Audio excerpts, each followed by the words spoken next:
Raising kids is tough. Sleepless nights, endless messes, constant noise, and that's just the toddler phase. But if you think your parents had it rough, or your upbringing was less than ideal, wait until you hear how things go down in the wild. Because in the animal kingdom, parenting isn't about bedtime stories or soccer practice. It's about survival. And for some species, that means ditching your kids the moment they're born, letting them fight to the death over dinner, or in some cases, eating them for lunch. So, buckle up, because we're about to dive into the wildest parenting fails the animal kingdom has to offer. You'll never look at hamsters the same way again. Cuckoos. In the world of bad parenting, the cuckoo bird is practically royalty.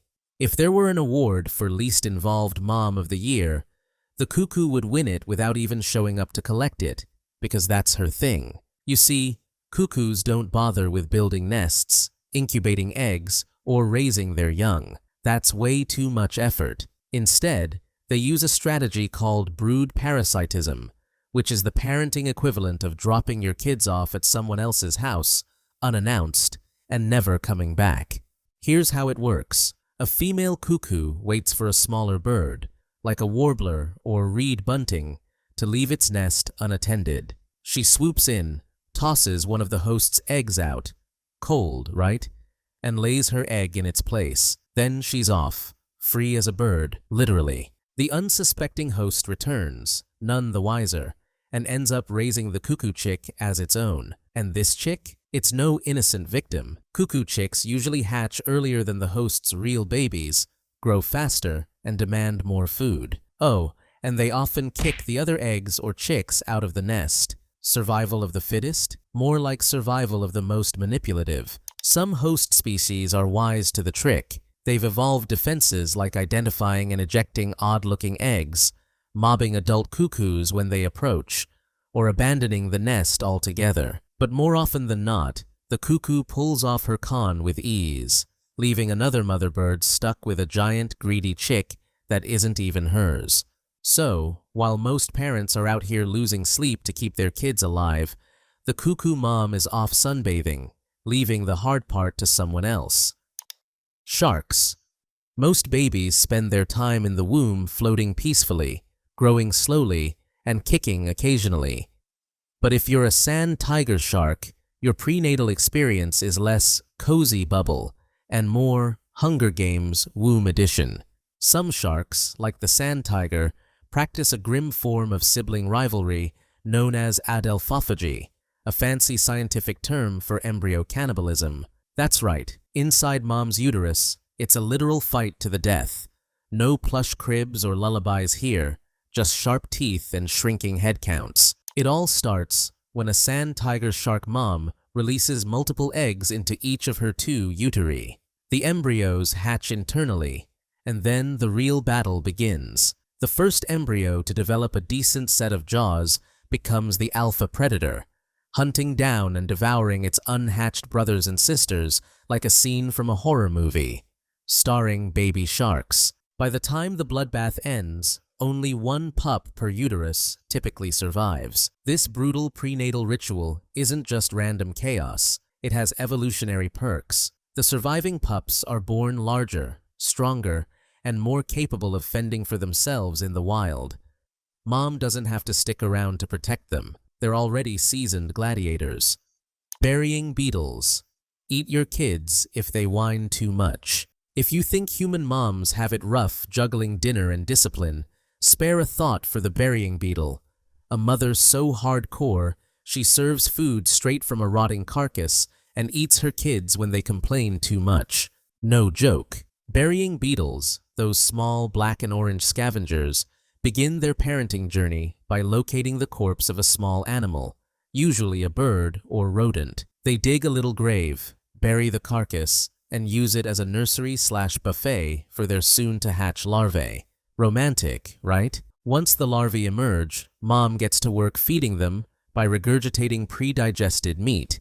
Yes, literal corpse slush directly into their mouths. But here's where things take a turn. The larvae beg for food by tapping on their mother's mouth with their tiny legs. Adorable in theory, but incredibly risky in practice, Because if you nag mom too often, she might eat you alive. Seriously, researchers from the University of Edinburgh discovered that burying beetle moms will cannibalize their most persistent beggars. And this isn't just random rage, it's a form of evolutionary discipline. By eating the larvae that constantly pester for food, the mother ensures that only the truly hungry ones survive. It stops the greedy siblings from monopolizing the buffet and forces the brood to be honest about their needs. In this brutal system, mom becomes both the provider and the predator, keeping the larval drama in check with the ultimate threat. Get annoying, and you become dinner. Even among insects, that's some cold parenting. But hey, from an evolutionary standpoint, it works. Only the strongest, smartest, and hungriest larvae survive to carry on the beetle legacy, and hopefully not inherit their mom's temper. Dracula ants, baby blood smoothies. When you thought the insect world couldn't get any weirder, along comes the Dracula ants, and trust me, they live up to their spooky name. These tiny reddish ants aren't named after the famous vampire for nothing. While they don't drink human blood, they do feast on something eerily similar, the hemolymph, a blood-like fluid from their larvae. Yes, you read that right. Adult worker ants regularly bite into their young, slurp out some of their blood, and then walk away as if nothing happened. The larvae, shockingly, survive this gruesome ordeal. They'll grow up, become adults, and probably go on to slurp hemolymph from the next generation of babies. It's a traumatic cycle, but one that's surprisingly efficient. This strange behavior is known as non-destructive cannibalism, which means we eat you, but not enough to kill you. Biologists believe it evolved as a way for adult ants to feed themselves, and even the queen, without having to leave the nest and risk exposure. It's a portable protein shake made of baby juice. Despite the name, Dracula ants are far from mindless monsters. They hold the record for the fastest known animal movement on Earth, snapping their jaws shut at speeds up to 200 mph. So not only are they creepy, they're also dangerously quick. So the next time you think your childhood was rough, remember, at least you weren't routinely punctured and drained like a Capri Sun by your own family. Christmas Island red crabs, the crunchy red buffet. Every year, something spectacular and slightly horrifying happens on Christmas Island. Over 50 million red crabs leave their jungle homes and march to the coastline in a synchronized mass migration that looks like something out of a nature documentary, or maybe a horror film. This epic journey, which takes place between October and December, is all about one thing: spawning. After mating, female crabs wait for the perfect lunar phase and tide to release their fertilized eggs into the ocean. It's a delicate, high-stakes schedule. One wrong move, and the next generation gets washed away or gobbled up by predators. Now here's where it gets weird. If the timing is just right, or just wrong, something deeply unsettling can happen. While some crabs are making their way to the water to spawn, the baby crabs from the previous month's spawn are returning from the sea, right into their mother's path. And what do some of these expectant crab moms do when they see this adorable red carpet of tiny offspring? They eat them. Yep, if a mother crab is feeling a little peckish, she might pop a few newly hatched crabs into her mouth like crunchy popcorn. It's not even limited to unrelated babies. Studies show that even ovigerous females, those that just finished carrying eggs, will snack on their own if the opportunity arises.